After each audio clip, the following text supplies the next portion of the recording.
Ashtu siç në fakt e thamë edhe dje nga shërbimi meteorologjik, ritheksojmë dhe ndjejmë mjaftueshëm sot që do të jetë shumë nxehtë. Keni kujdes, shmangni pikun, shmangni orare të cilat nuk janë të përshtatshme për të ekspozuar në diell dhe hidratoni sa më shumë. Ne do të jemi bashkë në transmetim direkt deri në orën 11.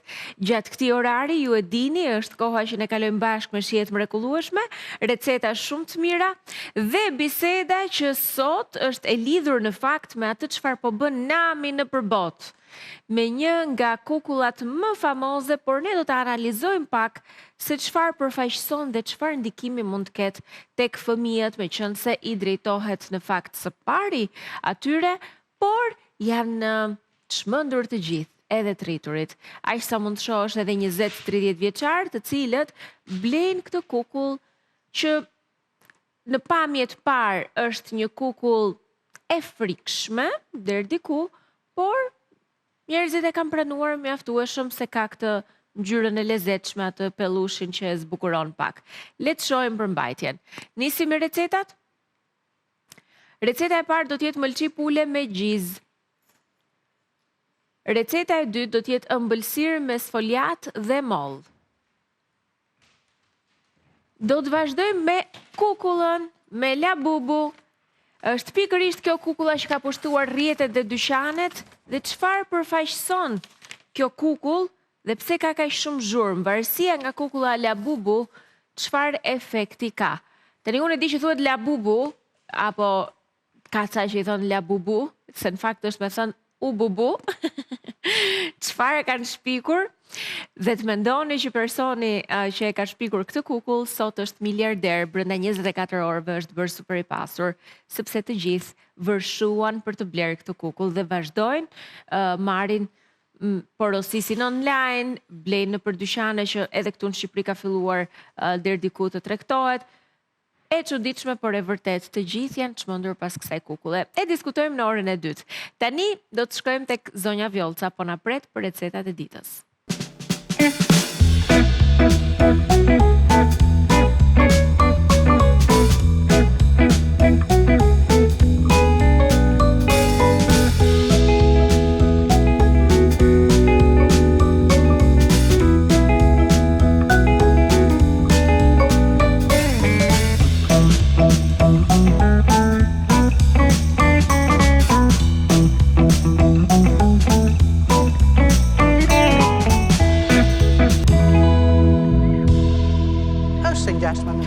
Por shumë fare pak përbërës, mjafton hudra, një spec pikant, nuk janë shumë djegës këto specat, çuditërisht jo, më përpara kanë qenë më djegës, mu ose një spec të tillë, ose një çik spec të thatë, nuk e donim, ose vendosni fare, aromatizojmë çik vaj, në më pas qepën me fije, sa të zverdhet pak, ose të bëhet transparente, mos ketë lagështirë, do të hedhim mëlçit e pulës, shikosia.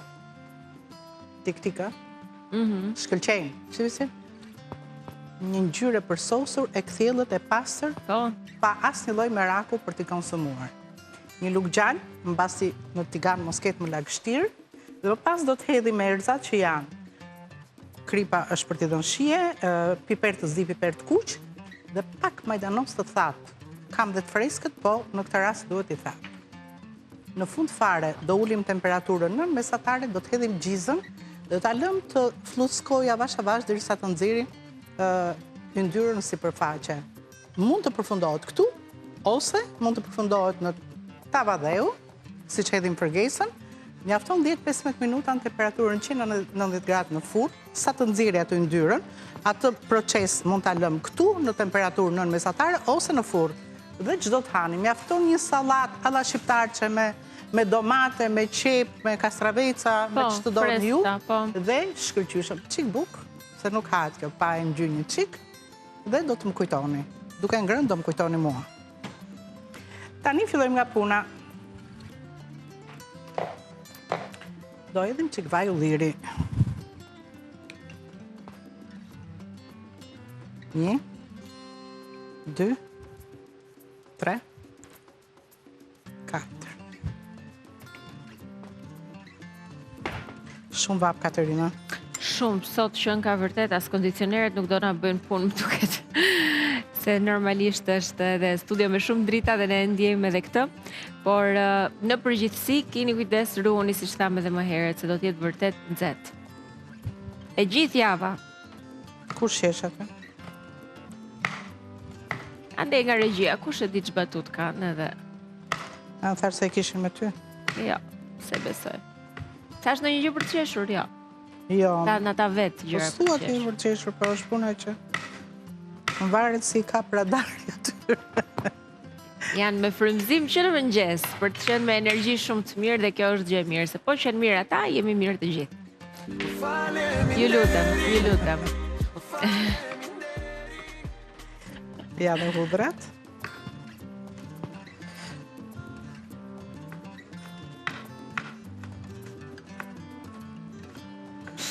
Hudra pastaj do të jap një shije fantastike bashkë me këtë pjesë të specit pikant që ndizet tani në vaj në ullire që do të nxehet dhe kështu pra me mëlçit e pulës tik-tik sjellim një tjetër recetë shumë të shijshme dhe ekonomike.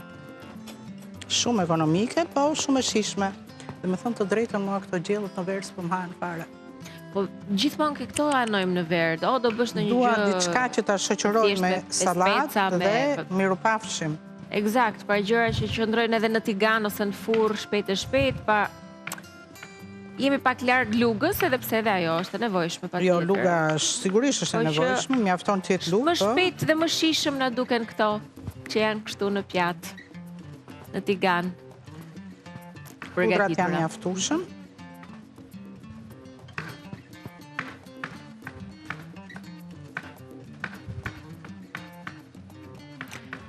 Kemi thënë e do ta themi përsëri që mëlçit e pulës i gjeni në vasketat tik-tik që shiten në markete.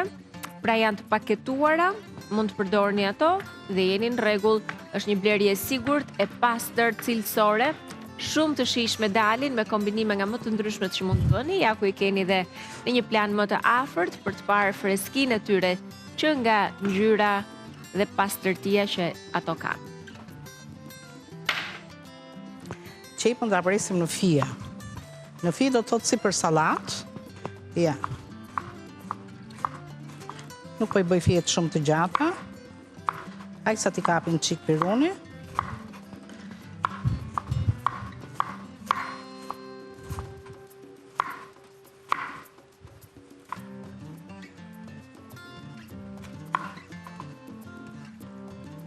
Ta trazojmë pak.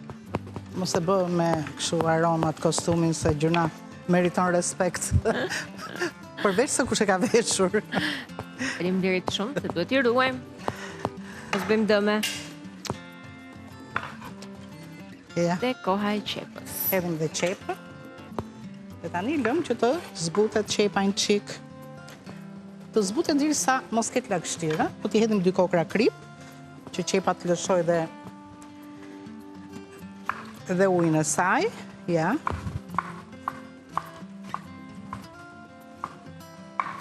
Recetën ta shohim tani zonja Vjollca me qenë se jemi tek qepa, sa të gatuhet. Mbaroj dhe kjo, po. Ndërkohë unë do pres mëlçit në kubik. Perfekt.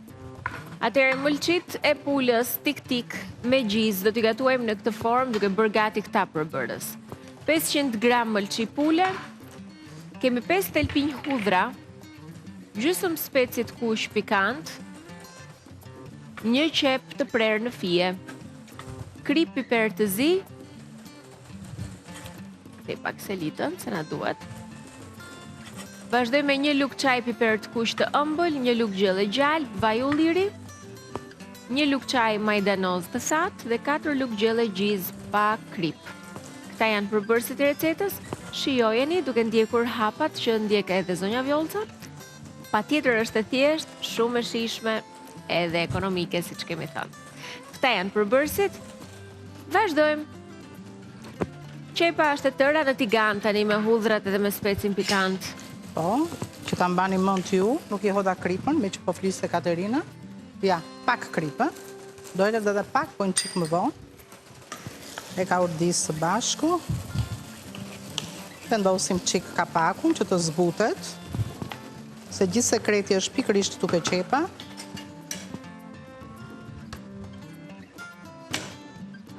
edhe lëm këtu ke teta. Këtu preva zemrat për gjysëm.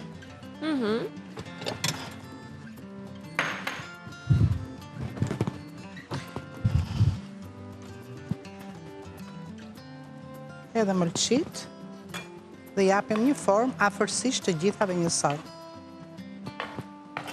Kjo është zgjedhja e secilit, mund t'i lini edhe të mëdha, po që t'jenë uniform në pjatë, po e bëjmë kështu.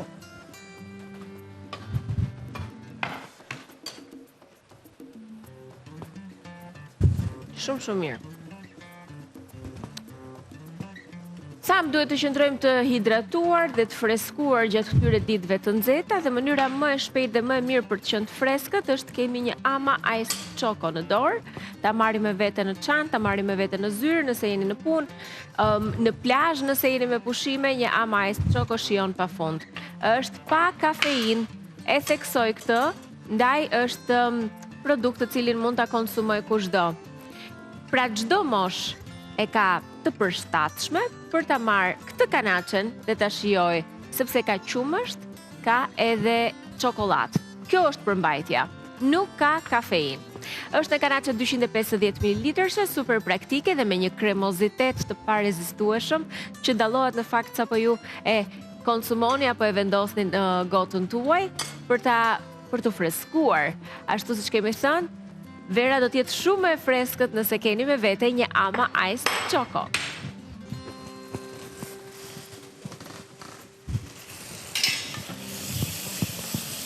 Shumë mirë, ja.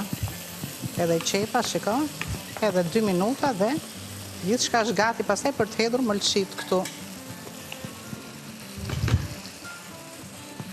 Është recetë shumë e thjeshtë. Ama është tamam recetë verës, si që tha Katerina. Ja.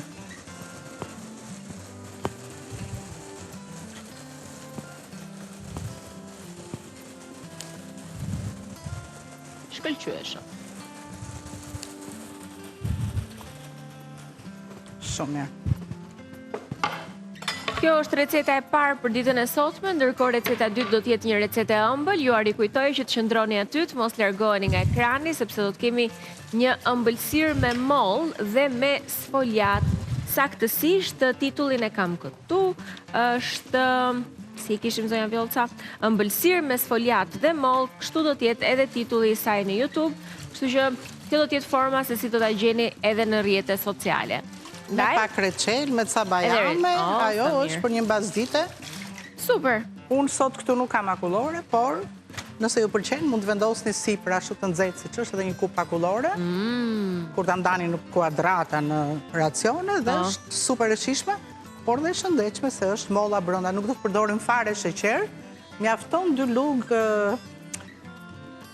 prevede, mund të them, jo në copa, reçel që mund të jetë ose kajsie, ose si marmelat molle. Ja, si që shikoni, qepa filloj të zverde, dhe unë tani do të hedh mëlçit. Do t'i ka urdis mirë mëlçit, jo vetëm të ndrojnë ngjyrën. Kur të filloj të ndrojnë ngjyrë, do t'i hedh erzat. Edhe pak krip. Ja. Por, kur të hedh gjalpin, mirë do jetë që këtu mos ketë lagështirë. Nuk po e vendos kapakun për momentin, po e lë kështu.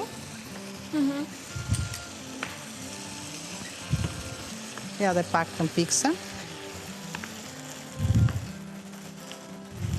E di që është një artikull, zonja Vjollca, le të themi që erdhi dita për ta mbrojtur patatën e skuqur si pjatë. Për ta mbrojtur, se kjo më intereson shumë, të vdes për patatën. Sepse thoshte që mira është të konsumoni patatet skuqura, duke qenë se ato kanë përmbajtje të lartë kripe, dhe kriprat janë ato që ne humbasim prej djersitjes. Sigurisht. Kështu që edhe nëse në një ditë të nxehtë vere, anës pjatës, ju keni ca patatet skuqura, mos u ndjeni në faj. Është, le të themi, një nxitës i mirë për të marrë të gjitha këto elektrolitet edhe kriprat që ka nevojë trupi? Se jo. Vetëm se unë kam lexuar që patatja mos t'i bëjnë dëm atyre që sigurisht në të minimizuar ato që vuajnë pak nga diabeti, nuk do të konsumojnë fare patate, por dhe nëse mirë është ta konsumojnë të zjerë dhe ta lënë shumë në ujë që ta nxjerrë gjithë amidonin. Se amidoni është ai që na bën e qartë që lëviz ato parametrat. Bravo. Po patatja skuqur kështu, unë për shembull do të mbroja akulloren nga ana tjetër, se është e vetmja gjë që më kënaq dhe më freskon në një ditë të nxehtë. Sa të shijon akullorja në verë, nuk të shijon asnjë stin tjetër. Po, një studim thoshte që akullorja të plak. Të plak? Po. Se? Pse di, merre zbërthej e ti. Ua? Kështu thoshte. As nuk ka kuptim fare të bëj plak. Ajo të rinon se të fal lumturi në ato momente që e konsumon. Lumturi po, ka shumë, pana ka përqindje shumë të lartë. Po, të zgjedhim versione që mund të jenë të bëra vetë në shtëpi. Po, edhe në shtëpi me pana i bën. Mi, ka ca variante që nuk janë aq të shishme. Veç po të gjesh kështu po me fruta të ngrira. Ashtu po, që i bën pa gjë fare. Si të bajta unë djetë, që pa mjalt fare, boronic, edhe një kështu banane të... Po, të ngrirë? 2 luk kos, jo qumësht, miksoje, me luk, akullore, po nuk është akullore e ngrirë, mama. Mund të ngrish, por është pak si ajo është po. Ashtu po. Ajo është shumë e këshillueshme, madje është kështu siç thua ti. Pa produkte të tjera. Tani e shikoni këtu? Mëlçit kanë ndruar ngjyrë dhe nuk është se ka këtu ndonjë lagështirë të madhe. Tani do të hedhim një lugë gjallë. Dhe të gjitha këto erëzat që të shpërbohen në yndyrë.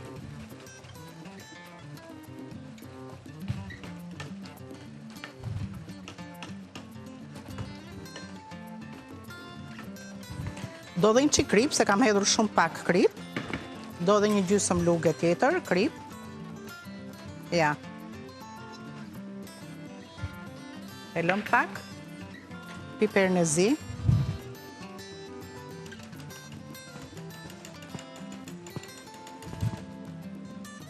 Gjiza që kam unë është e thatë, po nëse ju gjiza që keni në shtëpi do t'jetë e lëngshme, atëhere që mos të na lishoj shumë ujë, është kusht që duhet ullim temperaturën në momentin e fundit fare kur gjithçka këtu t'jetë gatuar dhe çfarë? Një maj luge, si kjo luga, gjysmën e kësaj lugës me miell. Mielli është ai që rregullon edhe konsistencën, edhe nuk e lë atë që nëse do t'jetë kështu e thatë, nuk ka fare nevojë për miell. Do t'jeni shumë kujdesshëm kur ta bëni zgjedhjen e gjizës. Po ndonjëherë s'ka alternativë, është ajo dhe të duhet të ta marrësh. Hedhim këtu pak majdanos të thatë dhe një lugë çaji me piper të kuq. Një lugë çaji është gjys lugë e gjelle. Ja.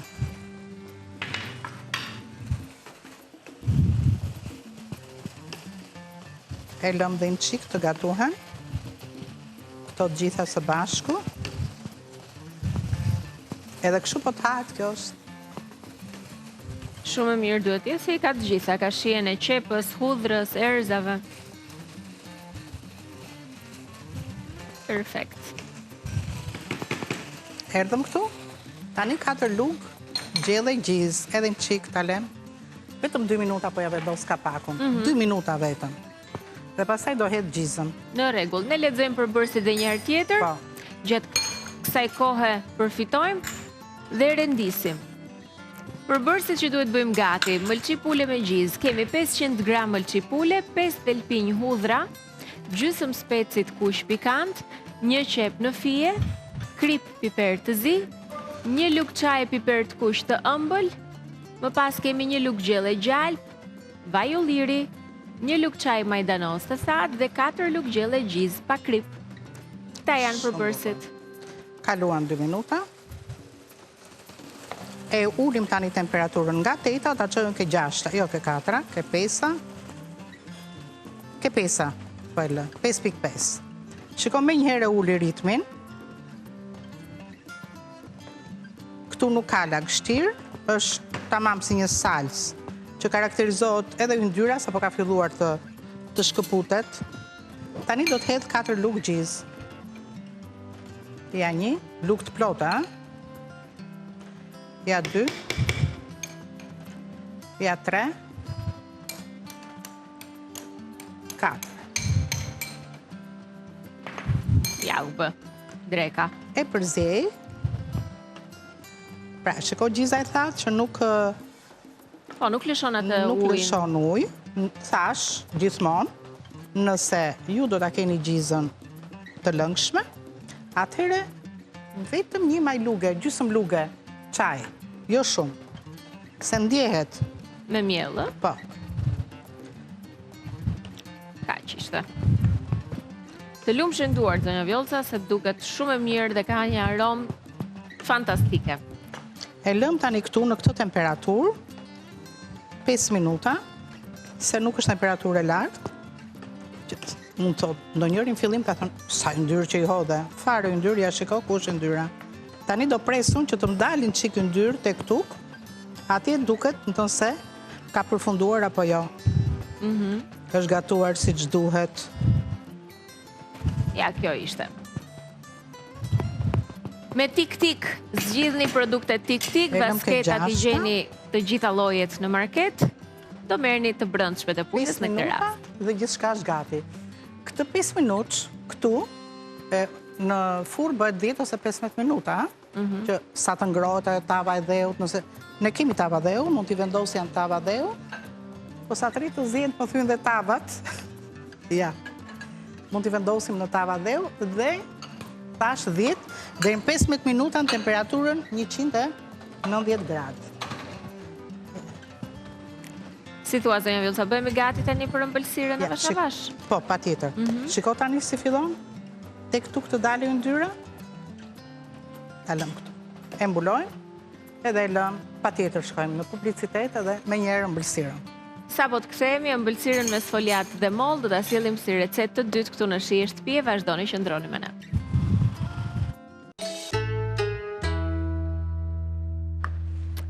Rikthehemi. Tani, ju e dini, kur ka fruta të cata këtu, në marrë këtë drasën, në marrë thikën, edhe përqëndrojmë shumë. Po.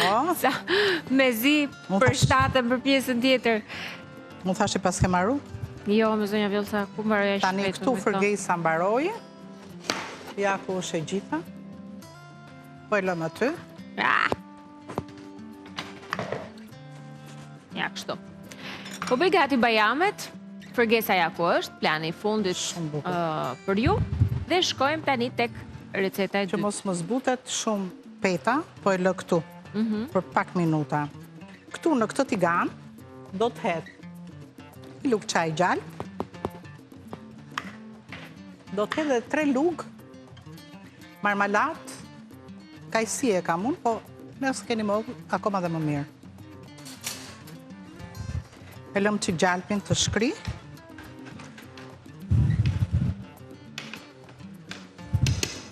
Dhe 1, 2, ja dhe tjetra, 3. Sheqer thash nuk do të ketë, mjafton vetëm pjesa e reçelit.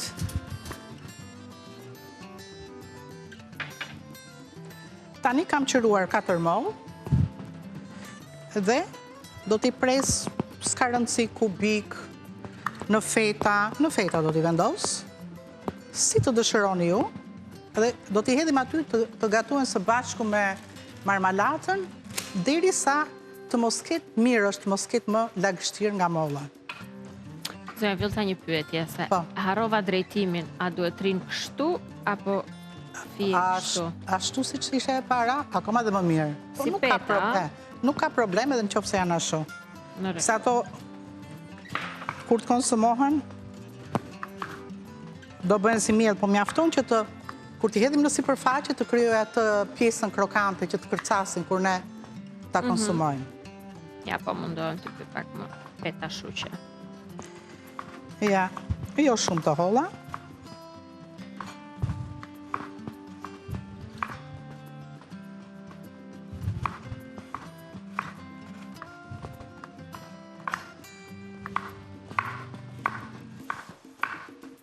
Ne I presim në copa mollët. Po.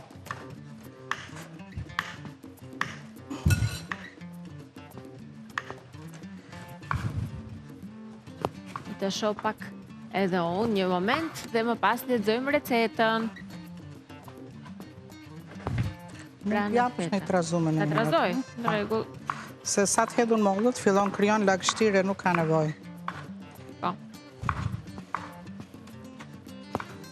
Ja, kështu.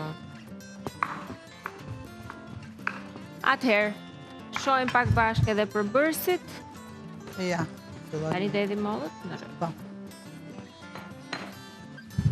Hapim kështu. Për këtë recetë na duhet një pec sfoliat, 4 mollë mesatare, vazhdoj me një lugë çaj gjalp, 3 lugë gjelle reçel kajsie ose molle, 70 gram bajame dhe një lugë kafe kanell. Po e trazoj. Rritet temperaturën, çojnë maksimum. Okej.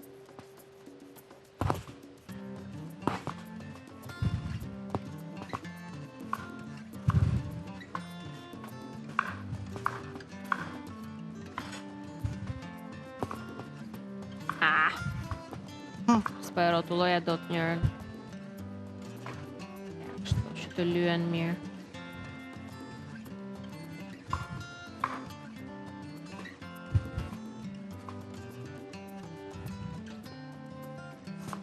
Në rregull.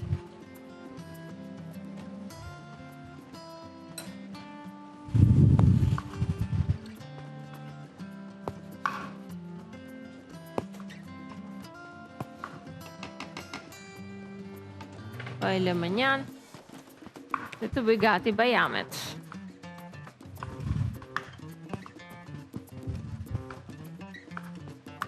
Një recetë shumë e mirë që molla me kanellën shkojnë pafundësisht shumë, po edhe me reçelin e kajsisë kombinohen shkëlqyeshëm. Dhe pastaj do ta shohim se si do ta vendos zonja Vjolca edhe sfoliatën në këtë recetë, si do ta përdor.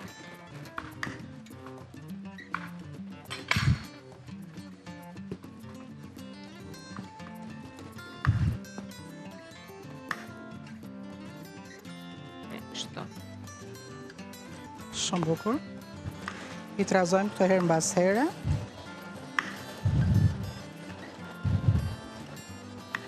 Që të gjitha mollët të vishen me pjesën e marmalatës së kajsisë ose të mollës që atë keni juve.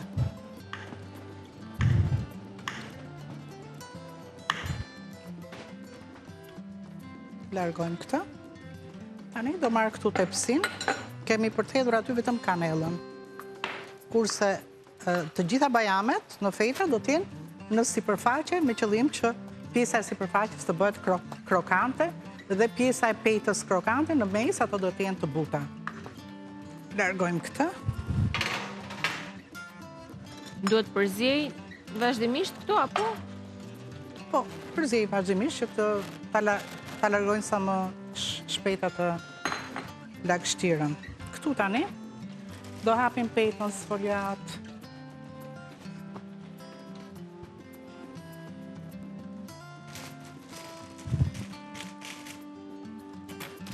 I kthehemi prapë për pak. Pak ama më duhet, them të drejtën. Edhe me këtë kremozitet dhe shihet mirë që ka, është fiks ajo që më duhet tani në vapën e papar në të cilën jemi.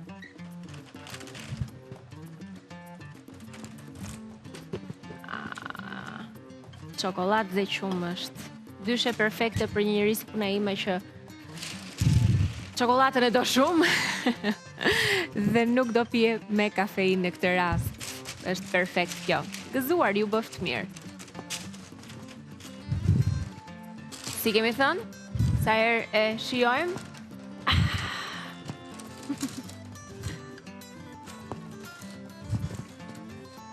Trazojmë mollët tani.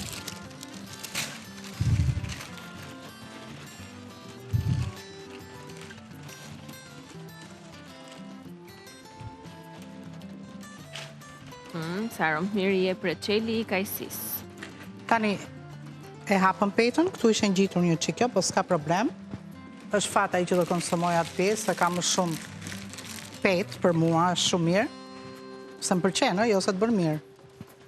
Do të marrim një thik, e nxora një thik unë aty të vogël, apo e ke ti? Unë kam këtë. Mep, po.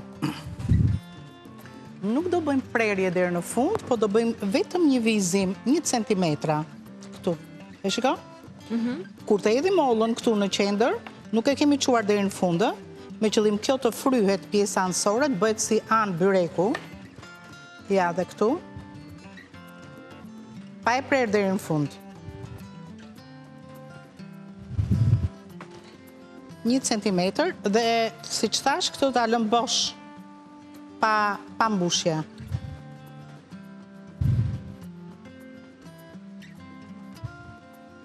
Mbarova, Katerina.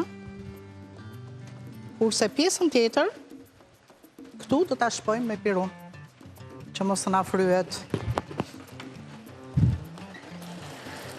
Ja, tani ka filluar të karamelizohet një çik. Edhe pak, mbasi ta përfundojmë, do të hedhim kanelën. Jo që tani.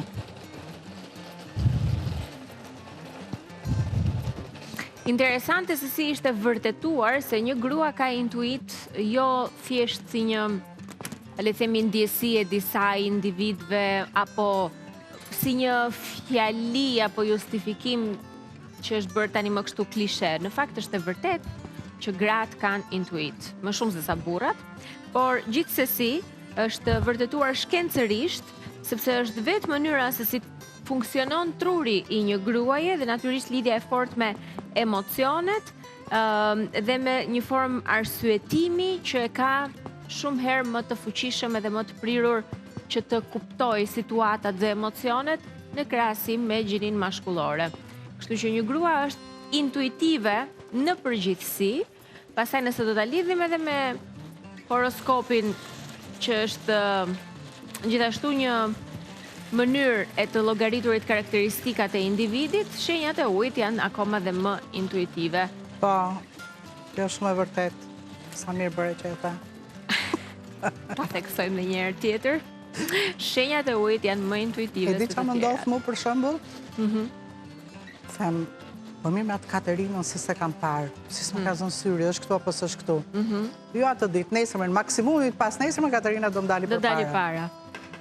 Kjo është si një lloj edhe parandjenje përveç se Telepatik intuit. të paparë. Do më thënë, dhe, që kjo është e pa diskutueshme, do nise mund të shkoj diku.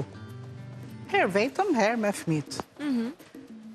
Si kur tjetë këshu makinat, në moment që unë do vete, Zoti do ta lëroj një vend për mua. Do iki një makinë dhe kur unë në kap sikletis po gjej parkim, Po. do hapet parkimi. Do ndodh lirshmëria që Goca sa herë që dalin, thot mua, thot të leun ty, thot vete parkoj, ti më pret këtu a pretet. Po. Kur tak del, ka marrë me vjollcën, thot ja lëron kur t'ja lëron. Vje direkt zgjidhja. Po. Që, po.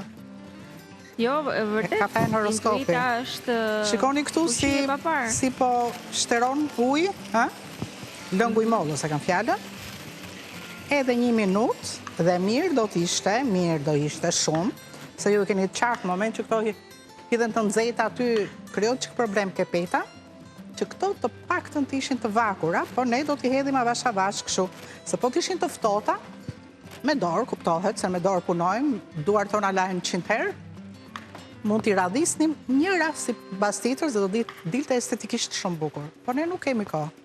Do t'a lëmë në furnë, basi ta kompozojmë komplet, 25 minuta, ndoshta që pëse fura juaj nuk është shumë e mirë, 30 minuta, derisa këto anët të bëhen në ngjyrën e karamelit, po dhe vetë këtu gjithçka ngjyra do të tërësuar pak, dhe ato fijet e bajames në sipërfaqe do të jenë të verdha, të pjekura. Bajamet nuk duhet të jenë me lëkurë, duhet të jenë kështu të bardha, siç i kishim ne. Po. Duhet bërë zgjedhja e duhur. Ja. Kemi kohë që t'ja heqim lëngun komplet, pastaj do ta shikoni në rrjetet tona sociale.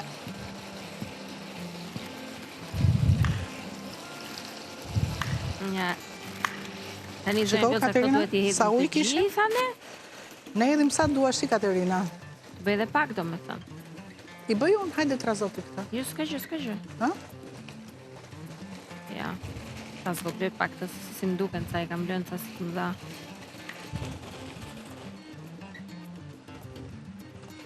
Lezetshëm. Po, është një ëmbëlsirë shumë e lirë, shumë e thjeshtë.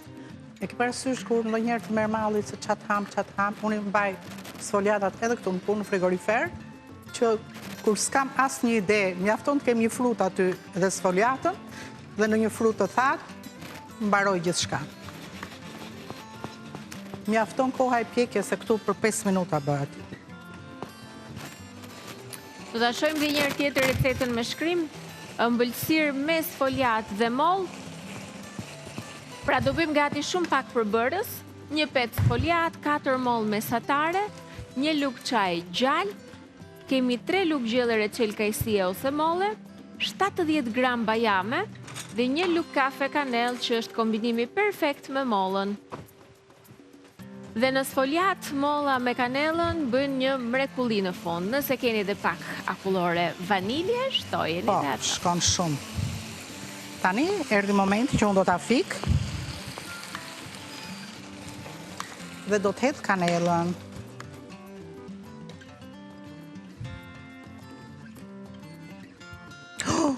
Shumë. Prandaj hedh në përkutia unë, se shikon, brëshet dorë, kujtoj se zhvaj.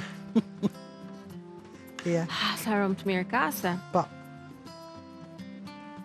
Nëse nuk doli shumë fik të. Tani, nëse ne do t'i hidhni mollët këtu të freskëta, gjitha i uji i mollëve, lëngu i mollës, do na dilte dhe do na bëjë pak si qulli, themi ne, alla shqiptarqe. Kurse kështu, absolutisht do dalin shkëlqyshëm. Shumë e nxehtë. Po e mbushim kështu. Thash, këte anash nuk do të vendosim mollë.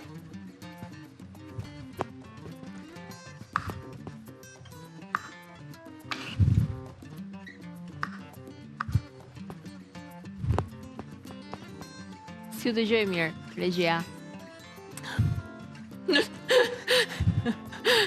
Se jam edhe me stik të dorë. Edhe një herë tjetër mund të përsërisni. Qa halli ka? Sa të lodhë shumë jeni bërë ju. Nuk më lë rahat, zonja Vjolca, rrin, lasin kufje, unë them se mos është një gjë për punën. Po? Këta më thonë mua, ja, u lodhë duke prerë, po ja, dhe lodhesh sa duke prerë. mundohet, po ja, sa bukur. Qa tha tjetër, sa unë nuk e dëgjova. Po, ta Ja, merë more. mundja lumë. Ata e dim, ne kemi thënë 100 herë. Po, tani, me fatë është për thënë drejtën. I ka ra horoskopi ati. Po edhe Ka lej me unë me më këmish. pak s'kam qënë. Po, është e vërtet. Endri është djali për sosur. Po na she nga shtëpia, nga televizori. Edhe ne e përshëndesim. Se mbi të gjitha është bashkëshort shëmbullor, djalë shëmbullor për prindrit e tij Faleminderit. dhe baba shëmbullor. Faleminderit. Edhe një mashallah në fund, nes? Po, kapim hundën, Duhet. si e kemi për zakon. Kapim hundën. Bravo. Më falni se më thiri fura. Kështu. Do me thënë vetëm anësoret i lëmë zbuluar dhe Po. pjesën tjetër e mbulojmë me mollë. Po, mollë hini sa doni juve, ha? Po. Mendoj që mjaftueshëm është kaq. Se llogaritet që mund t'i pëlqejë me akullore, vendosni edhe çik akullore sipër. Do të kisha prerë dhe ca unë. Këtu është për vëlim dynjaja. Do jam Vjolca si që thonë. Ç'të them, sakrifica ka dhe punën. Ai më pëlqen shumë se nuk e tregon, e mbar e ruar atë qetësinë. E ruan, ndërkohë. pastaj në mund të them, o, do gja them, këtu po digjesh, po përvëlohesh. O, zoti madh. Po ndëgjo, shiko, në fillim që i hodha, thash, ua, mu duken pak mollë, peta shumë e madhe. Thash ta kisha bërë këta anën më kështu, më ngrivin çik gjaku. Po, si mjeshtre që janë bërë në llogaritjen e sipërfaqes, shife. Dolën fiks. 50-50. Bravo, Vjollca. Pres më lavdëroj njëri mu, më lavdëroj vetë. O, zonja Vjollca. Ja. Të lumshin duar. Ke ankesa? Asnjëherë. Tani ata. Tani ti mund të kesh pak ankesa. Ky është kontributi, absolutisht, ky është kontributi Katerinës. Se më duket se s'kam bërë shumë. Jo, s'ke bërë shumë, tamam. Këto bajamet në fund që do piqen, marrim pak nga mbëlsira e mollës, nga reçeli aty që kemi hedhur dhe ç'të hajmë ne.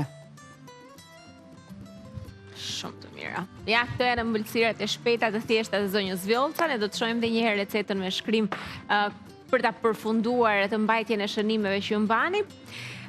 Dhe fotografoni her pas here recetën. Ja ku e keni një pec foliat, 4 mollë mesatare, një lugë gjelle, një lugë çaj gjalp dhe 3 lugë gjelle reçel kajsie ose molle, 70 gram bajame dhe 1 lugë kafe kanell. Asgjë më shumë.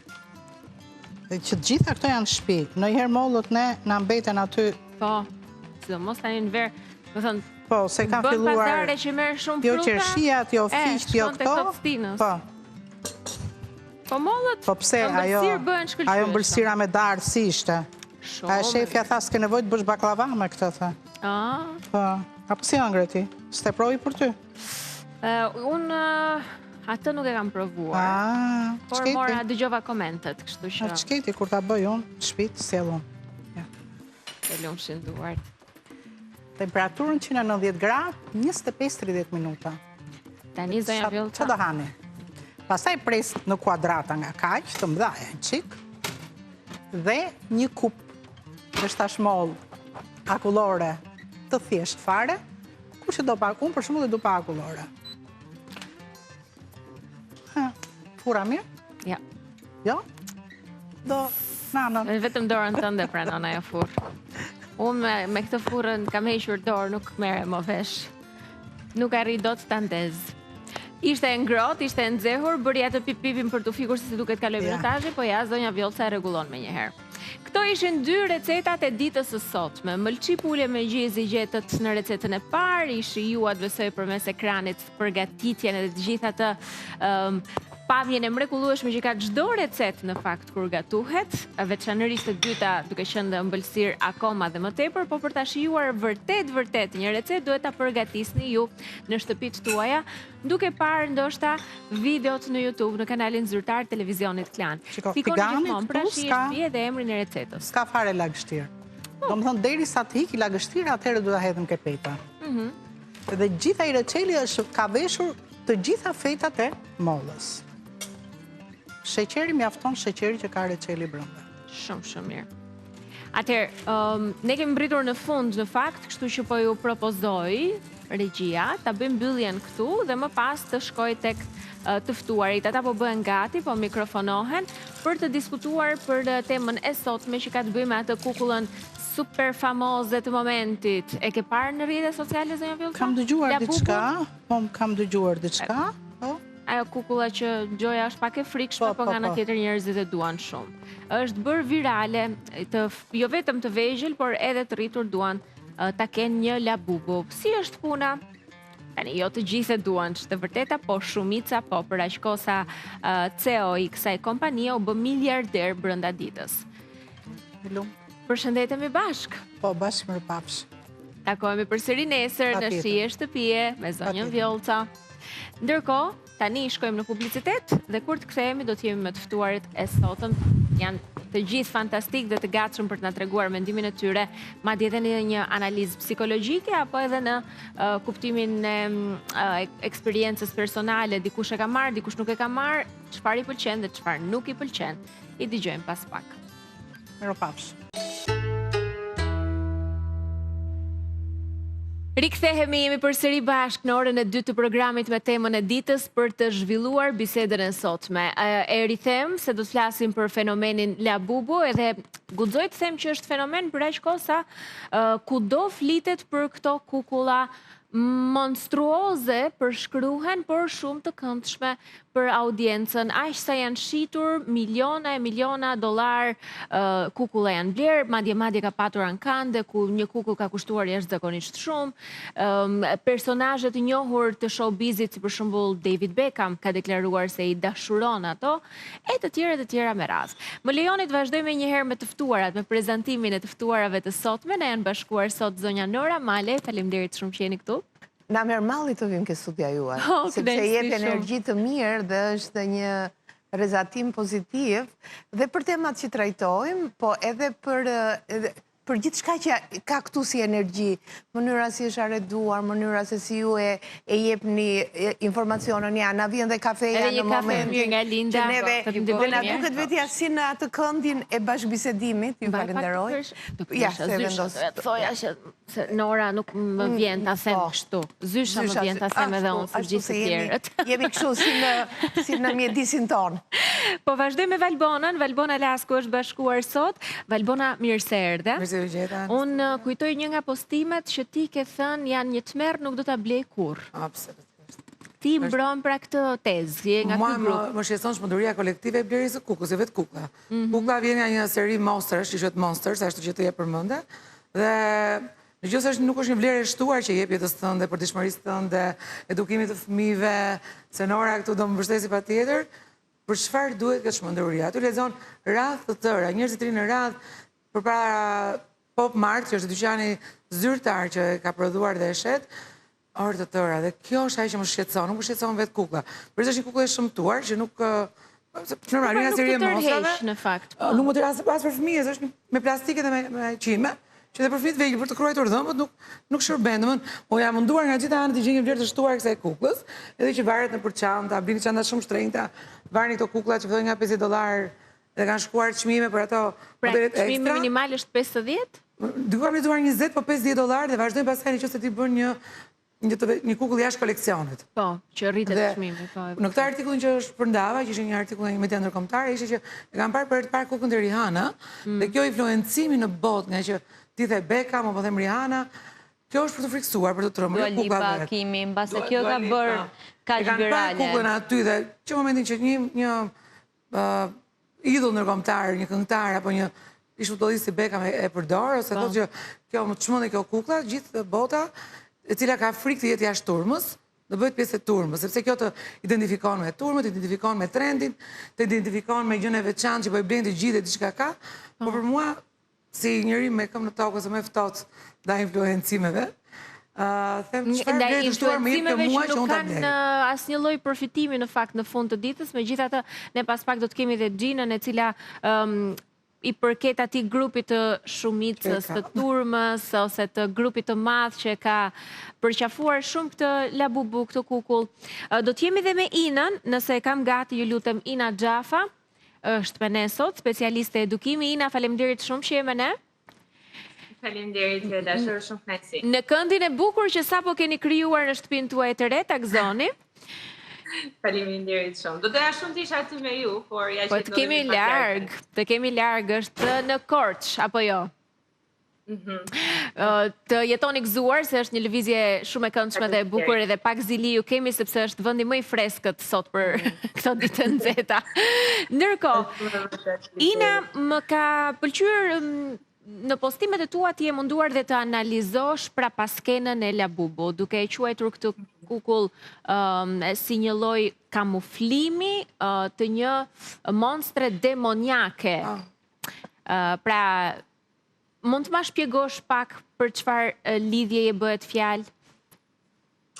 Ajo, në postimet e mia, unë tentoj të përzjej pak edhe anën time profesionale si specialiste edukimi, por edhe personale, dhe a ishte pikërisht ajo aty, sepse unë personalisht unë jam e krishterë dhe normalisht më prek edhe ky aspekti i frymor, dhe ato janë vërtet të liga, dhe kur e shikon si figurë janë, dhe po të bësh pak fare kërkim në internet e dalin shumë paralelizma me në fakt me Monsters, do me thënë, nuk ka nevojë në fakt edhe të bësh shumë kërkime, sepse ai që e ka krijuar e ka thënë vetë, pavarësisht se mund të jetë nisur nga ideja, do me thënë, prezantohet si kjo ideja që po frymëzohem nga folklori europian, në Hollanda, Norvegjia, por në thelb, dhe ka thënë edhe krijuesi vet që janë përbindshat, pra janë monsters, janë demonët në gjuhën e thjeshtë. Duam apo s'duam pastaj ta besojmë atë pjesë është tjetër gjë. Por edhe në aspektin e zhvillimit të fëmijëve, domethënë këto kuklla përveç se nuk kanë absolutisht asnjë vlerë të shtuar, unë do shkoja pak më shumë përtej kësaj, unë do thoja që janë duke sjell dëme. Janë duke sjell dëm, ndoshta prindrit nuk janë duke i kuptuar dhe nuk janë duke bërë lidhjen e idesë së kukullës dhe me pasojat që mund të jenë duke i parë që tani te fëmijët e tyre apo do t'i shohin edhe më vonë. Kjo mbetet për të parë, pastaj dhe varet edhe nga rasti, varet nga fëmia, varet se sa shumë është. Pra ti mendon se do të ketë ndikim në zhvillimin e tyre, a? Absolutisht. Domethënë në zhvillimin emocional absolutisht. Ta bëj pyetjen pak më ndryshe. Një lodër, cila do qoftë, jo vetëm labubu, ka ndikim në zhvillimin e fëmijës lë gjurmë tek ai? Absolutisht, absolutisht. Prandaj edhe në psikologji flasim shumë për disa kritere se si i zgjedhim lodra. Domethënë, lodra e ndërton ambientin e fëmijës dhe një fëmijë që të shkëlqej ose që të rritet të rrezatojë, le të themi, ka nevojë për një ambient të sigurt, ka nevojë për një ambient të ngrohtë dhe ka nevojë për një ambient me tonalitete pozitive. Dhe fatkeqësisht kjo lodër nuk siguron asnjë prej këtyre, përkundrazi siguron konfuzitetin emocional, sepse kemi disa sy që duken të ëmbël deri diku, po pastaj atë butjeshen e madhe të frikshme. Dhe për një fëmijë 6-7 vjeçë ende nuk e ka zhvilluar njohjen e emocioneve të thella plotësisht siç i kemi ne të rriturit. Për shembull, nuk e bën dot dallimin që po prit çfarë emocioni është duke më thënë kjo kukull. Po, në fakt është pak të bën pak konfuz duke nisur që nga vetullat, sado të mëdha vetullat janë si me nerva, janë të është pak i gjindosur. Kjo është zgjedhur më i miri, po ka ca ngjyra të tjera që të trëmbin. Dhe ca dhëmë të shfaqur në forë. Ngjyrë neutrale të pranon deri diku. Kjo deri diku, kjo neutrale, ndjes se po fusim kështu, kjo neutralja pranohet deri diku, tamam, ashtu se thot dhe Bona dhe kolegi atje, po problemi nuk është çfarë është kjo. Problemi është ku është kjo ububuja e labubus. Do me thënë një ububu e frikshme, që për herë të parë unë se kisha parë labubun, po futem në një kënd lodrash për të blerë një lodër për shoqen e mbesës që kishe ditëlindje. Ati e shoh, nuk do them emra se janë personazhe shumë të njohur edhe të botës sonë. Shoh dy njerëz të njohur dhe miqtë e mi dhe vajzat mi kesha me mbesën. Dhe kur dëgjoj një britm, labubu! Thash unë, ua që ndodhi, se nuk po e kuptoja, kisha dëgjuar që e vogla më thoshte që shiko, ka dar një lodër, e cila quhet kështu, që është një trendi. E kishte kërkuar për ta blerë? Kishte kërkuar patjetër, sepse kishim parë të gjithë dhe donte edhe kjo që ta blende. Dhe okej, deri këtu është ajo ideja që kur mbarojmë shkollën, tani do bëjmë një plan dhe në planin që do bëjmë, kemi mbledhur dhe ca të ardhura në mënyrë që në verë të blejmë disa lodra që do na shërbejnë edhe për të shkuar në plazh, edhe për të lexuar, edhe për të argëtuar. Pra, bëhet një plan dhe gjithmonë është një paketë që bëjnë edhe prindrit, po sidomos ne gjyshërit apo ne që merremi me këtë fushë, për te faktit të pozicionit social dhe familjar, dhe ti thua do blej disa gjëra, sepse kur mendon që ti do t'ja organizosh fëmijës ditën, duhet të dish t'ja organizosh me gjitha gjërat. Ti nuk kishe kohë për të folur në këtë fashe bashkëbisedimi, sepse trendi i bashkëbisedimit të fëmijëve që janë nga kopshti deri në adoleshencë të rritur, ishte fjala la bubu. Dhe unë u bëra kurioze. Thash, qarë është kjo la bubu? La bubu, që që nga u bubu. Dhe lexova gjithë historinë se si kishte lindur, se si e kishe shpikur a ideali nga kina, se si një ditë bukur a i ndërtoi në ëndrën e tij, kush e di çfarë ëndre ka parë dhe tha do jap një blind box. Që mos ta di se çfarë ka brenda, dhe kjo është. Futi një kuti të vogël për ta bërë ashtu enigmatike dhe pa pritur u shfaq kutia, sepse gjithmonë njerëzit, është qenia njerëzore, që kuriozohen të parë për të parë çfarë është kjo. Deri këtu okej, sepse shpesh në atë artikullin që unë hodha, kishte njerëz që sigurisht e pranonin, kishte edhe të tjerë që thonin po në fund ditës një kukull është. Absolutisht po që është një kukull dhe nuk është ndonjë gjë jashtëzakonshme. Dikur kemi patur me Barbin që vajzat filluan të visheshin të gjitha si Barbie. Por ajo që na ndodh është çfarë impakti ka kjo dhe pse u kthye në kryetrend, po t'ja lëm gocës radhën dhe pastaj. Dua vetëm të bëj prezantimin e Gjinës se ka ardhur ndërkohë që ishim në lidhje Skype. Gjina, mirë se erdhe. Faleminderit që na solli edhe një labubu për ta prezantuar live, jo vetëm me foto. Labubu im i parë. Ky është i pari, pse ka të tjerë? Ka shumë të tjerë. Tani ti se u apasionove vërtet pas kësaj, përveç se me sa di unë e ke dhe një formë biznesi. Po, Labubun unë e kam parë për herë të parë para 3 muajsh, në mos gaboj, nga mikesha ime në kush që kishte marrë në Kinë. Dhe këto aksesorët e çantave, unë që te çantat e shkollës si kam pas fiksim arushat, aksesorët, dhe e pash, më pëlqon, nuk e ti më duket se të gjithën që shumë e shëmtuar, po shumë cute. Dhe doli trend, dhe thash pse jo, kisha kohë që po e kërkoja. E kisha kërkuar jashtë në fakt si fillim, në Amsterdam, po kur ishte radha 70 veta para për ta pritur, ishte shumë... Ti nuk u bëre pjesë e radhës, të pak jo, nuk u bëra pjesë e radhës dhe kushuriren time që e dërgova të bëj pjesë e radhës ishte e pamundur, por që e morëm, janë mas. Dhe është një kukull që po bën me të vërtet është trend i momentit. Historikisht ka pasur kukulla që janë trend i momentit, si që ishte para disa vitesh ajo e Karlit, kukla e Karl Lagerfeld, që e nxori Fendi, por kjo ka marrë një famë botërore. Tani kukulla ka patur patjetër gjithmonë figurat ndryshme. Për shembull tani është edhe Stitch, që është prej për shkak të filmit, është një personazh vizatimor shumë i dashur. Është ajo që quhet Makarun, por po kjo është ndryshe. Këtë e ka ndarë 50-50. Kjo është vlerë pafundësisht shumë. Unë mendoj që... Edhe në Ankand është shitur shumë shtrenjtë. Po, unë sot të mëngjes para se të vija këtu, ndërkohë që pija kafen, me që allafis dhe unë amën kam në shtëpi. Po shikoja për lexoja artikuj dhe lajmi i fundit që më doli është që Nin Wang, që është krijuesi i Labubus, sapo kishte krijuar kukullën tje që ka lançuar në madhësinë e njeriu që shkonte $150,000. Do me thënë, ka marrë për masa të jashtëzakonshme dhe të frikshme, çdo 24 orë ai ka nuk e di sa ndryshime. Po, një ide të re. Po, çdo gjë. Që sigurisht blihet shtrenjtë nga ata që mund. Shumë, dhe shitet shumë, sidomos në dyqanet e Hermesit, pafund shumë. Hermes, çanta Hermes. Çanta Hermes ka labubut e veta, po... Këtu kam përdorur në fakt dhe personazhet publike me famë botërore dhe si duket nga aty dhe njerëzit janë apasionuar. Varet edhe personale, do me thënë, disave mund të duket budalli kjo, unë dje... Ke pasur reagimesh ti Gjina vetë kërë ke vendosur në aksesorët të tu, në çantë? Termi i ri që mësova është që supozoj që kukulla që nuk është si origjinalja quhet Lafufu, jo Labubu. Paska dhe një original dhe një imitim nga Kina të dyja, me sigurisht. Po, sigurisht. Mona, të propozita marrë është njërë ndërë se më ndryshon mendim.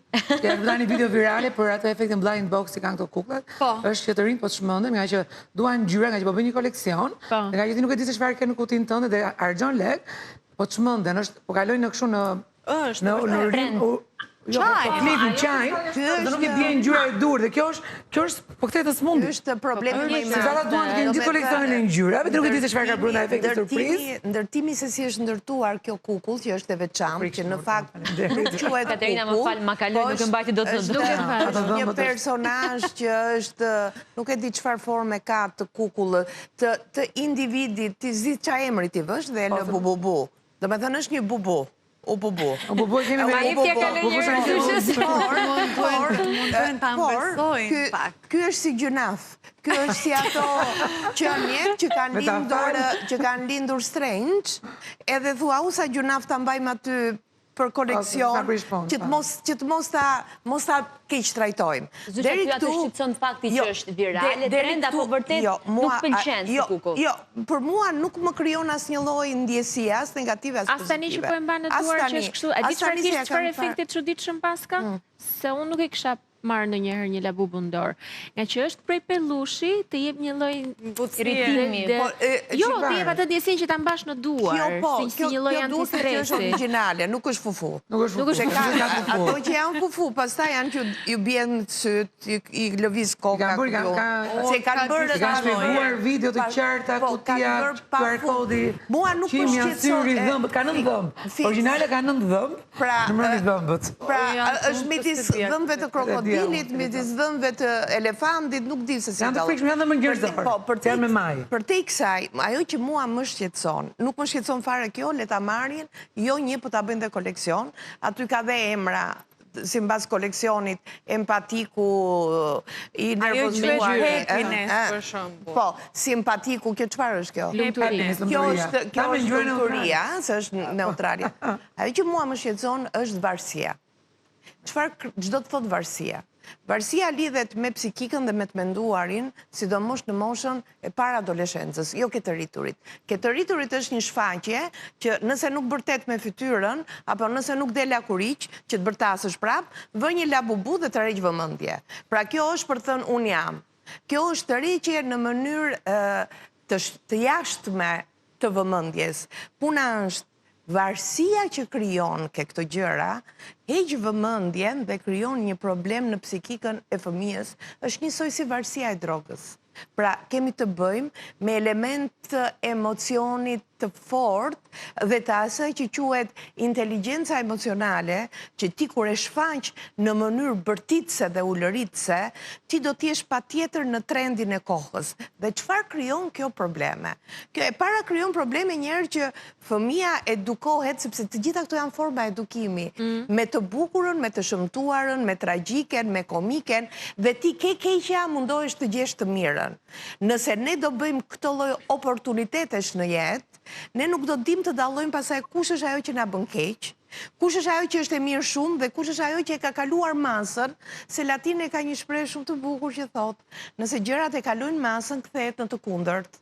Tashmë, neve kemi një profesion jashtëzakonshëm që ka dalë së fundmi, që quhet influencer, pra njerëzit që u influencojnë. Të gjithë na u bën mendje të mençura që dalin dhe bëjnë fjalime, të gjithë na dolën që janë folësit më të mençur dhe më të mirë që na ngacmojnë, dhe ndërkohë që të gjithë po t'i shohësh janë kthyer në njerëz fake, pra njerëz jo real, sepse marrin nga të tjerët, i përshtatin si situata të tyra dhe i shfaqin sepse kanë pak më guxim se sa të tjerët, por egoizmi i tyre është aq i madh sa që ata duan vëmendje për të bërë në çdo gjë dhe midis gjërave është edhe në jetën e përditshme. Pra ata që quhen personazhe shumë interesant, se very import pesë, pra personazh i shumë i rëndësishëm, është një personazh që krijon sjellje për shoqërinë.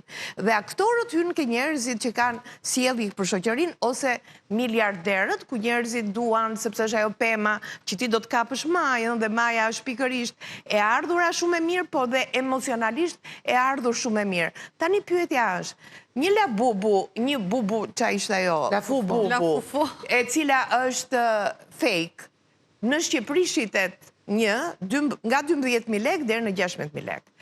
Nëse do blesh koleksionin që është 6, 8, 10, ku diun sa janë, për një familje i cili një prind ka dëshirë që fëmijët t'i marri t'i çojnë në plazh, po mund t'ju blej me këtë të ardhura 2 topa tenisi për të luajtur, po mund t'ju blej një loj mos u nxe për të ushtruar dhe për të ushtruar durimin dhe për të bërë garën kolektive, po mund t'ju blej një rrjet për të peshkuar dhe për të futur ke deti dhe për të mbledhur guacka, për të marrë ca ngjyra dhe për të bërë pastaj një portret për të thënë se si ka kaluar plazhi. Më falni. Unë personalisht labubun nuk është se, për shumë, unë e kam deri diku jam content creator, jo influencer, sepse duhet shumë punë për ta Ju jeni okej me këtë?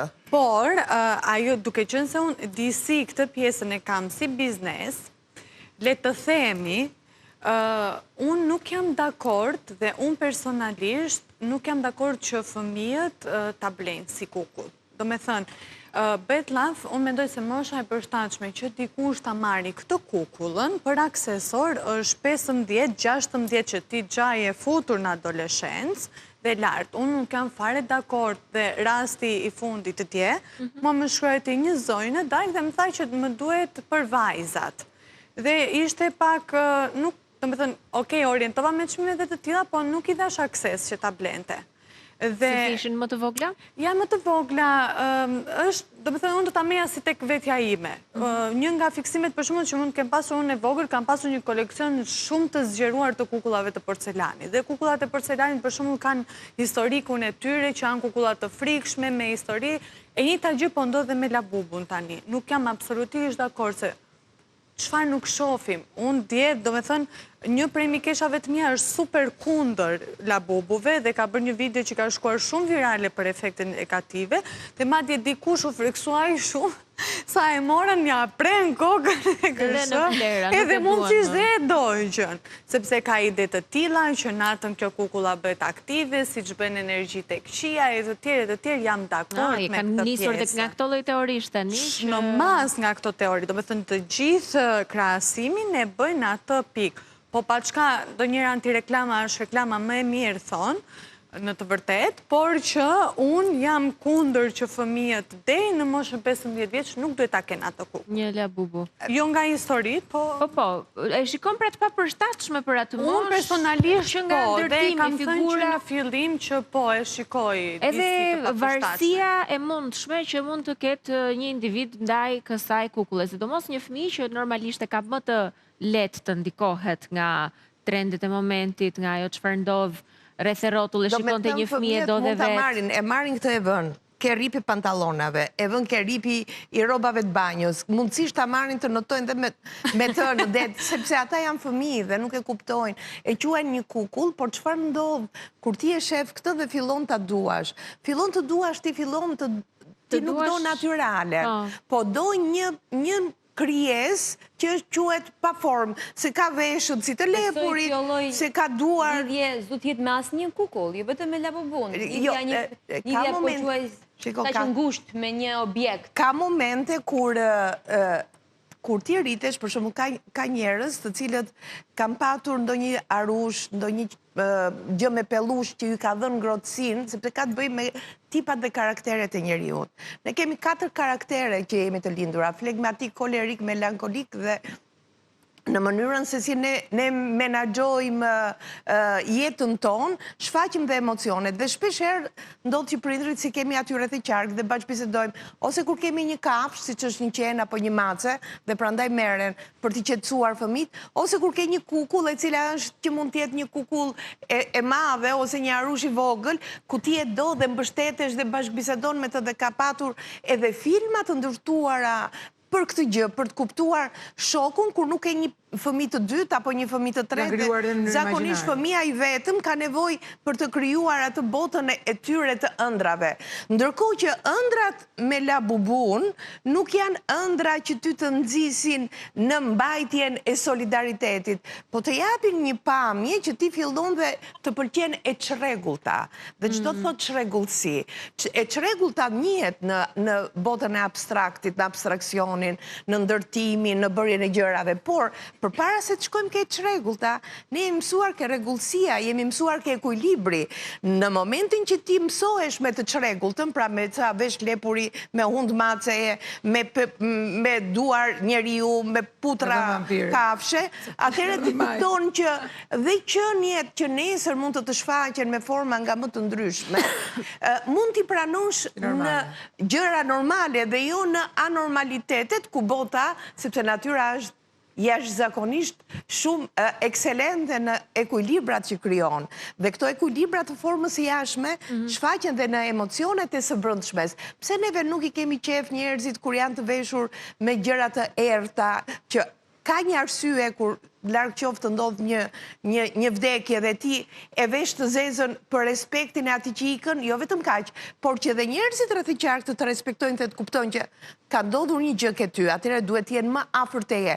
Po e do deri në një mas kur ajo bëhet pjesë e jetës tënde, ti fillon dhe mbyllesh dhe njerëzit të largohen, është dhe energjia që lidh. Pra, asgjë nuk është për asgjë, dhe unë jam shumë e bindur që ky Lili qa ishte që e krijoi, e ka krijuar në një moment kur Kina është vendi më i madh dhe imagjinoni se çfarë efektit jashtëzakonshëm jep për një herë, dhe pastaj bota komerciale që është kthyer në jetën e përditshme tonës, ky është ajo dhimbja që unë kam, nuk dëgjova ndonjëri që të bërtasi dhe thotë, wow, doli libri më i bukur sot, dhe tjetë bo, do shkojmë ta marrim zëmradhën, por dëgjoj që njerëzit mbajnë radhën për lavabun, po kjo është... Për një gjë bosh, që nuk ka asnjë lloj efekti.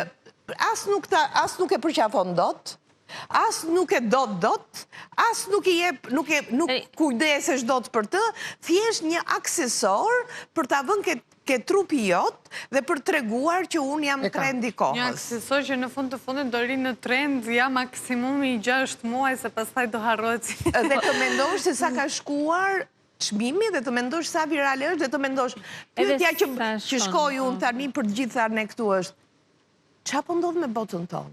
Eksakt, dhe këtë do ta vjojmë më njëherë sa po të kthehemi, sepse realisht kjo është edhe një pjesë e çuditshme. Përse për shembull kjo kukull nuk është bërë me një buzëqeshje më normale, të ëmbël, të bukur, por është zgjedhur ky version dhe ka ecur. Nëse do të kishte qenë ndryshe, do të kishte patur po të njëjtin sukses, e diskutojmë pas pak. Jemi duke folur për Labubu, është pikërisht kjo kukull e cila është kthyer në virale, sipas autorit që e ka krijuar, është mbështetur në metodologjinë nordike, me elfët, krijesa magjike folklorike, le të themi baza, por interesante ishte kjo tjetra, pse ka emrin Labubu, se dhe unë i them Ububu, ishte për shkak të tingullit të zemrës, që bën dup dup. Të kuj tingulli? Tingulli i rajeve të zemrës.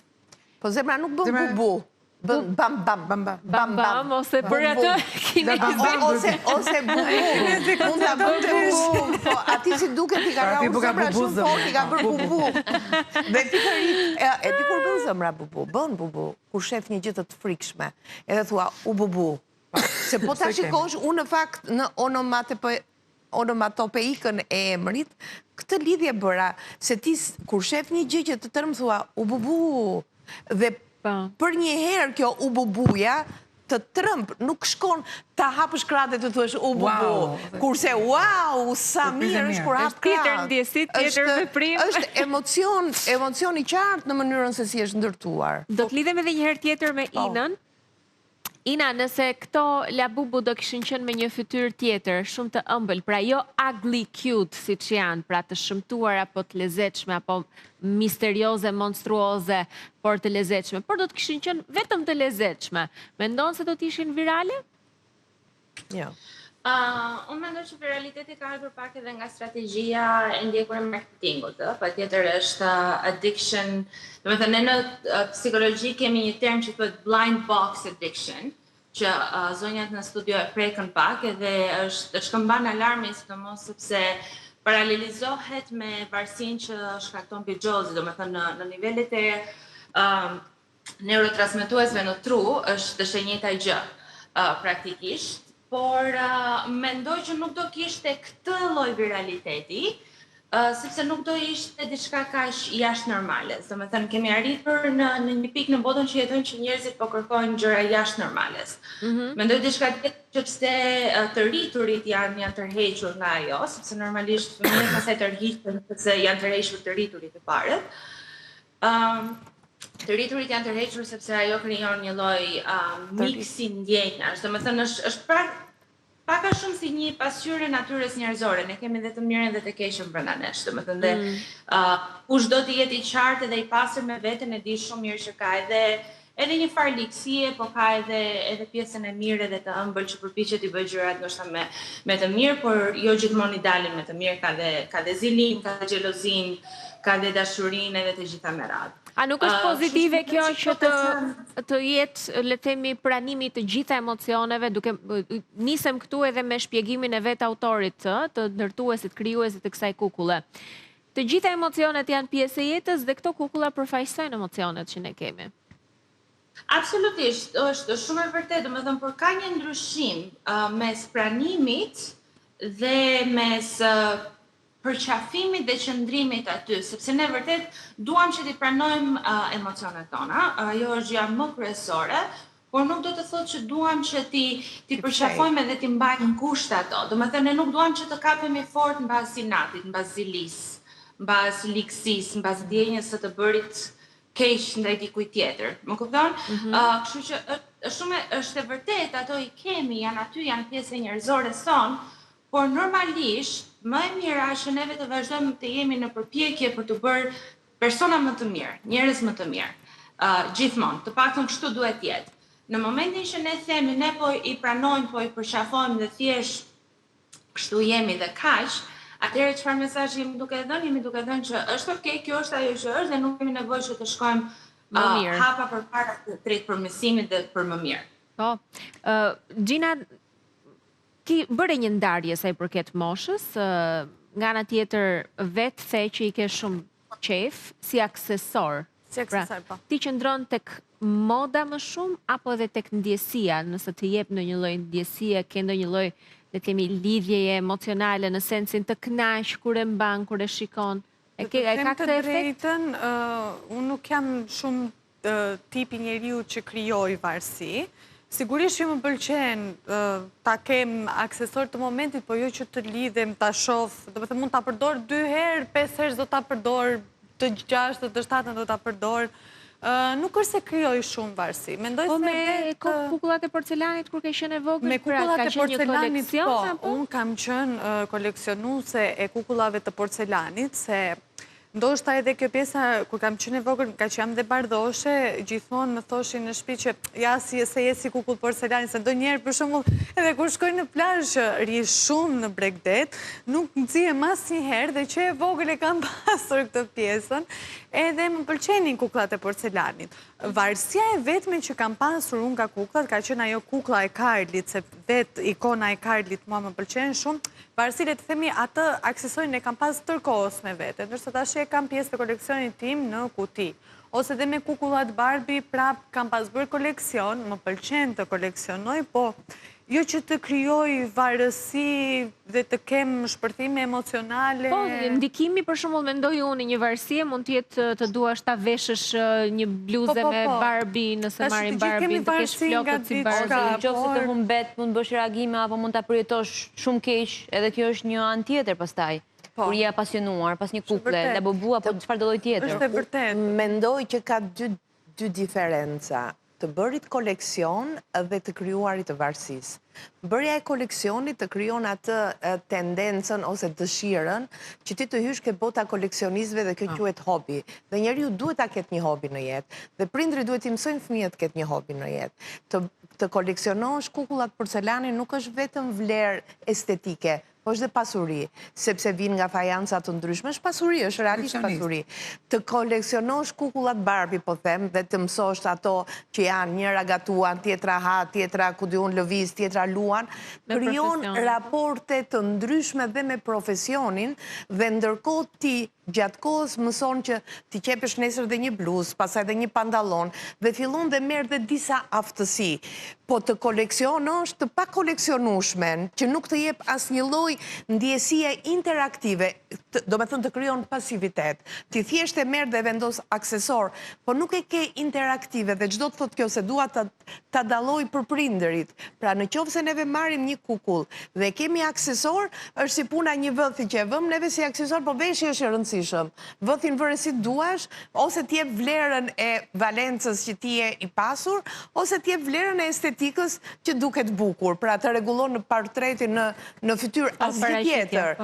Nuk është sepse natyra na ka krijuar të paçpuar, vetëm vëth, nuk na ka krijuar që duhet kemi ca gjëra të varura. Ne i kemi bërë këtë për efekt estetik, por edhe për standard cilësie. Dhe jo pa qëllim u bë gjitha ajo reklam për unazën që u ble të kësaj që u martua së fundmi, që ishte kaq e pasur etj për një orë që ti e mban në dorë, që tregon aksesor. Tani, bota ndahet në 2 momente. Ndahet në atë çfarë ti je dhe në atë çfarë ti do të bëhesh. që të realizohesh në atë çfarë ti je, duhet të mbushësh botën mentale dhe botën shpirtërore. Dhe më pas ti e përshtat me atë çfarë do ti të shfaqesh.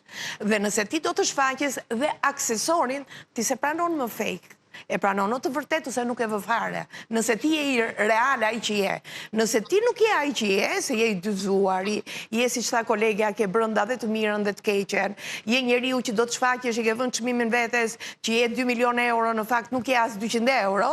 Kjo është tjetër gjë në mënyrën se si do të shfaqesh në trendin fake, pra në trendin e gënjeshtër të asaj që ti realisht nuk je. Ajo që mua më ka friksuar këtë periudhë është lufta midis të vërtetës dhe jo të vërtetës, ose fejkut dhe realitetit, dhe ajo që po mbizotëron, ose po prevalon, që thonë në gjuhë më ndërkombëtare, është që po del e gënjeshtra prioritare, dhe po shikojmë që bota që quhet bota marketimit, ku njeriu është kthyer në qenie marketuese. Pra, ti nuk marketon vetëm produktin, veshjen, po ti marketon dhe emocionin tënd. Ti marketon emrin tënd dhe pyetja është, pse duhet marketosh emrin tënd? Kur ti në habitatin tënd je shumë mirë dhe kur ti ke një rreth sepse nuk të mjaftojnë të radh, sepse është kthyer në komercialitet marketimi, apo sepse ne po krijojmë një botë të brendshme bosh dhe duam ta lidhim këtë me pjesën e jashtme për të thënë shumë e rëndësishme është forma dhe përmbajtja nuk e dua. Po, besoj se në atë pikë jemi pak a shumë si shoqëri që përmbajtjen kemi lënë si në plan të dytë në shumicën e rasteve, se patjetër që ka individ që diferencojnë në këtë mes, por në shumicë forma përbën shumë rëndësi. Po. Katerina, nëse mundesh te kjo pjesa, ndoshta edhe diçka shumë të rëndësishme për prindrit, sepse më vijnë shpesh mesazhe të tipit, po e shikojnë kudo, si t'ja bëj, e duan. Unë mendoj që kjo momenti këtu tani, në fakt, në prindërim është shumë i rëndësishëm dhe duhet shfrytzuar, mund ta kthesh, domethënë mund ta shikosh me o çfarë na gjeti që si t'ja bëjmë, ose mund ta shikosh sa mirë që po ndodh sepse e kam si oportunitet që unë të filloj të mësoj fëmijësin se si ti shndroj presionin dhe trysnisë së jashtme dhe të qenit fit, që po thuaj në studio.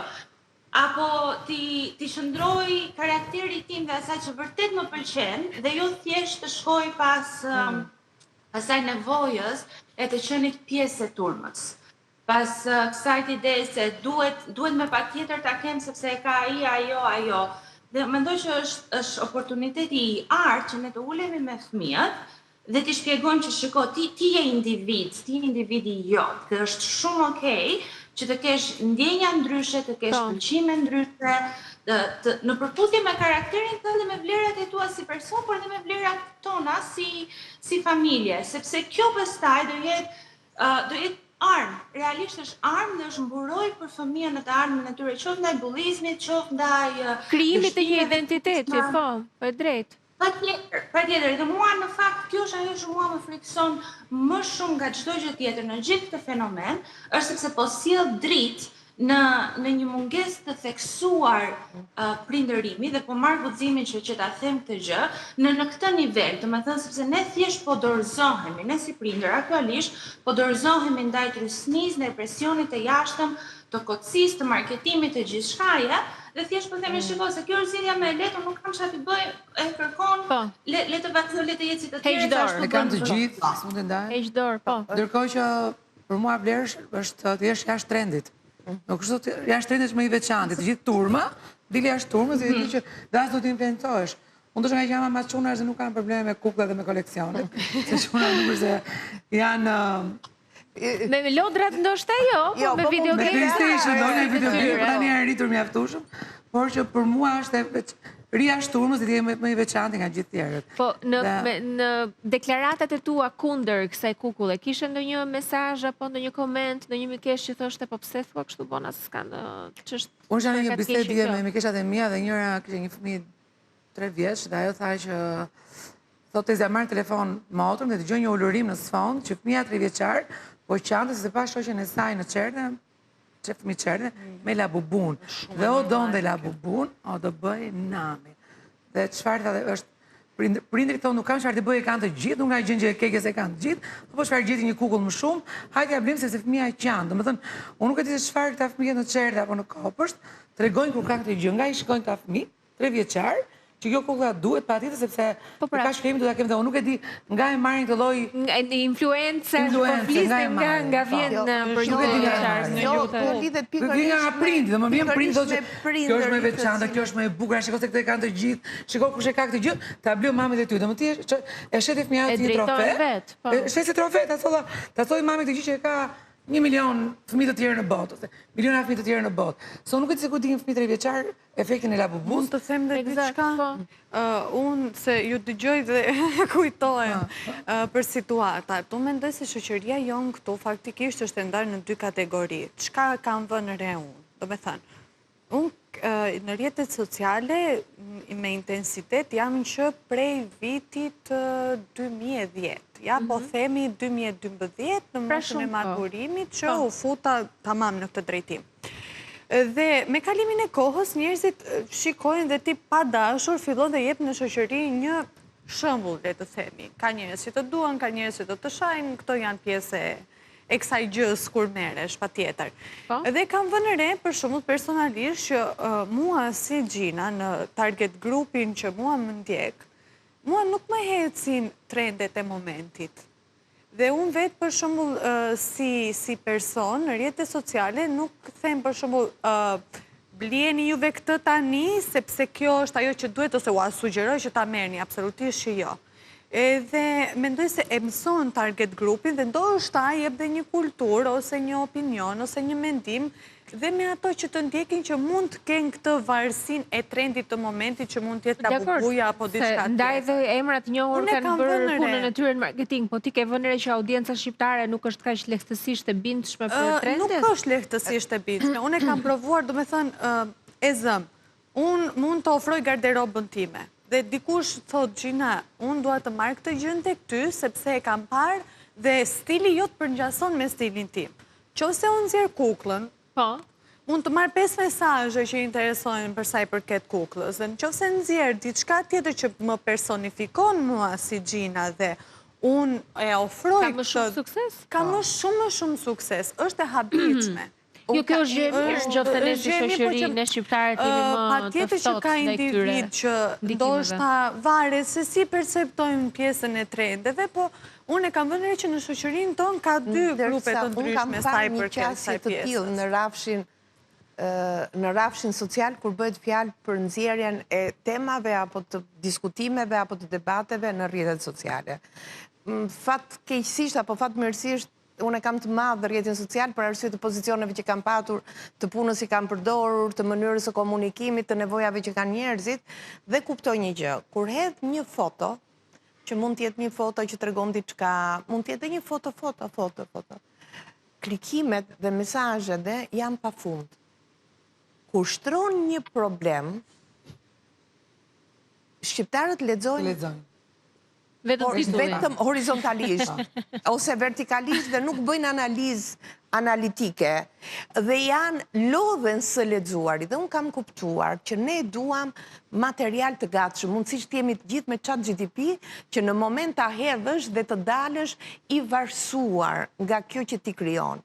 Ndërkohë që në rritjen e personalitetit tënd dhe prandaj është shumë e rëndësishme, nëse ti jep një fëmijë 3 vjeçar që sapo ka filluar së formuari në aspektin e zhvillimit të tij, që quhet fëmijëria e hershme nga 0 deri në 3 vjeç, të gjitha cilësitë që më pas do ta udhërthejnë deri në 6 vjeç dhe në pubertet do shfaqet i plot, i mirë organizuar, në tendencën që ka, po dhe në veset që do marri, i jep ti këtë lloj aksesori për të shkuar në çerdhe, ti ke bërë 3 gjëra. E para, fëmia ka menduar që e bukura është kjo, ndërkohë që ajo nuk është e bukura. E dyta, ka menduar që mami e do fort, apo dhe përderisa mami ka të drejtë, unë do mendoj për shijet e mami dhe ti nuk e lë të jetë individualitet i shfaqur. Dhe e treta, ai bëhet influencer në kopësht dhe ky influenceri në kopësht e kthen atë lider pa qenë lider, ku ti në fakt ai nesër mund mos jetë lider, po mund të jetë një organizator shumë i mirë, po ti ndërkohë po i zhbën atë që quhet karakteri i tij. Pra me një veprim tonin Pa dashje, është pa dashje, se unë jam i bindur që asnjë prind nuk do ti krijoj deformacion fëmijës, pa dashjen e tij ai kthehet në deformatorin e parë. Prandaj është shumë e vërtet ajo që tha zonja që kemi në emision së bashku, që prindërimi Valbona apo ja thashë me gabim? Është Ina dhe Valbona. Po, Ina, që prindërimi duhet të jetë prioriteti fjalës son, që do të thotë prind nuk është vetëm kur e ke fëmijën e vogël.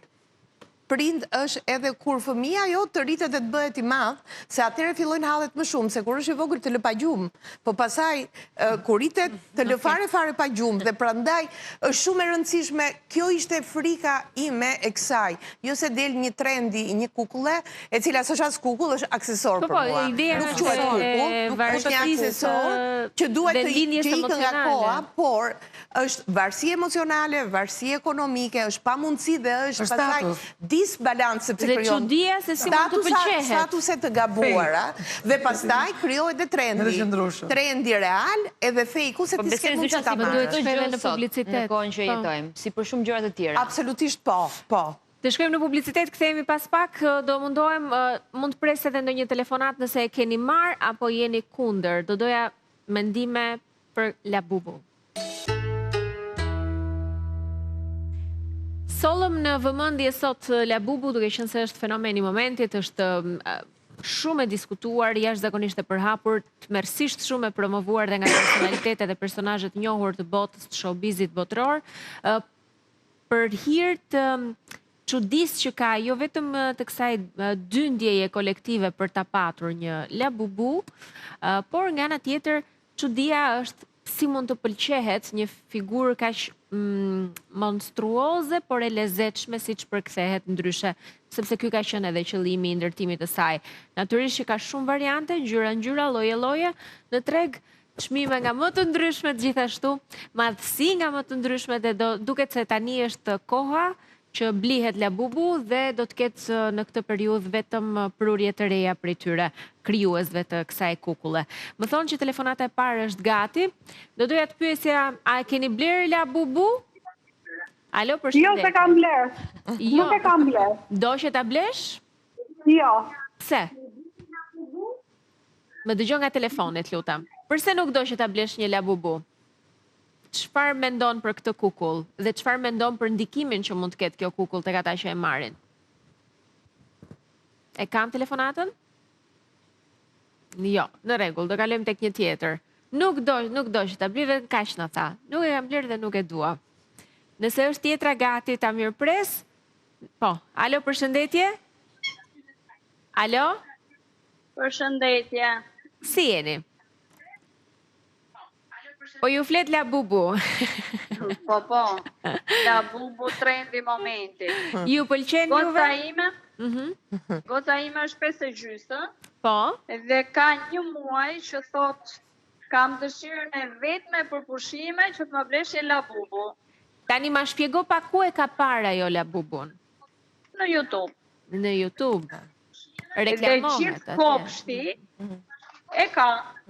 E kanë dhe fëmijët e kopshtit, të tjerë. Po.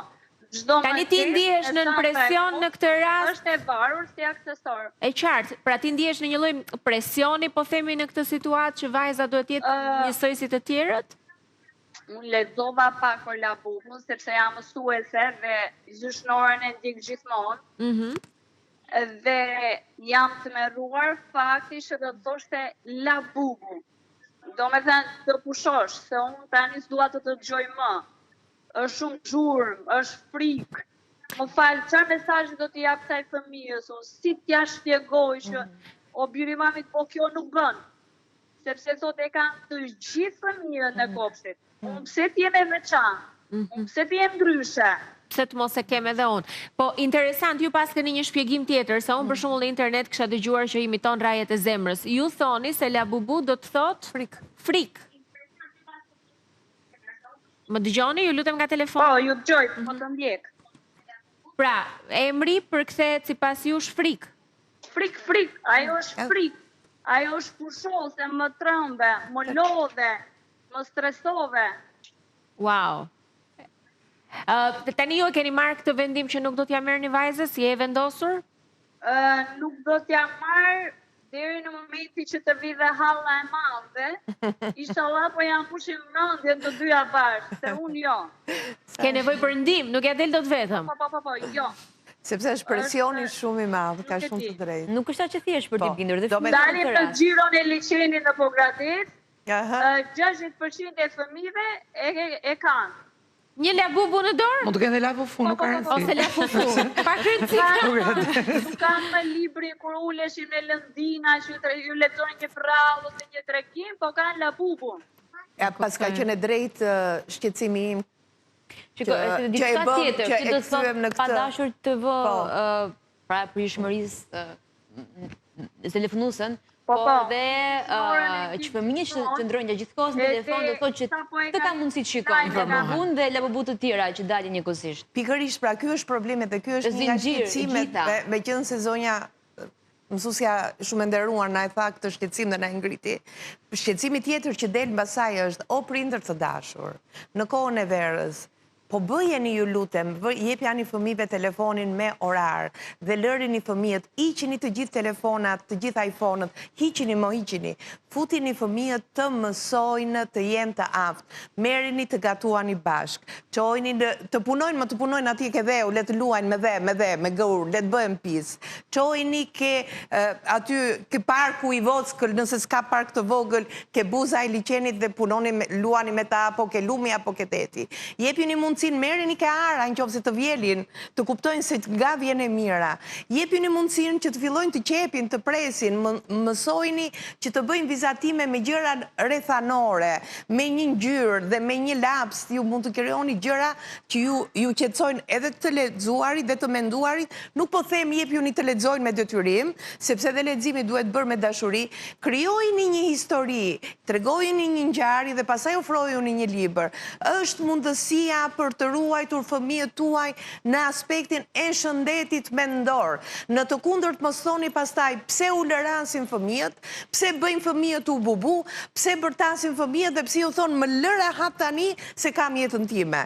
Do vi një moment që jo vetëm do thonë kam jetën time, po do thonë që ju jeni të paaftë. Jemi në një moment dhe sinqerisht po e them këtë, e kam shqetësim profesional dhe mendoj që duke falenderuar klanin dhe duke të falenderuar shumë Katerina dhe Ermelinda për këtë temë që bëm sot, nuk është problemi për tendencën e kukullës, po është problemi për shqetësimin e komunitetit dhe shoqërisë. Në të kundërt, nuk ka edukatore që do t'i ndihmojë fëmijët tuaj, nuk ka rreth ku ne jetojmë që do t'i ndihmojë fëmijët tuaj, nëse ju prindrit nuk do bëheni bariera e parë, po jo me urdhër, po duke ulur me ta dhe duke ja u shpjeguar dhe unë ja u garantoj. Nëse ju do t'ja shpjegoni bukur dhe do filloni t'ju tregoni pralla të bukura, ngjarje të bukura, labubuja do kthehet realisht në aksesor dhe nuk do të ketë më vëmendjen e fëmijëve.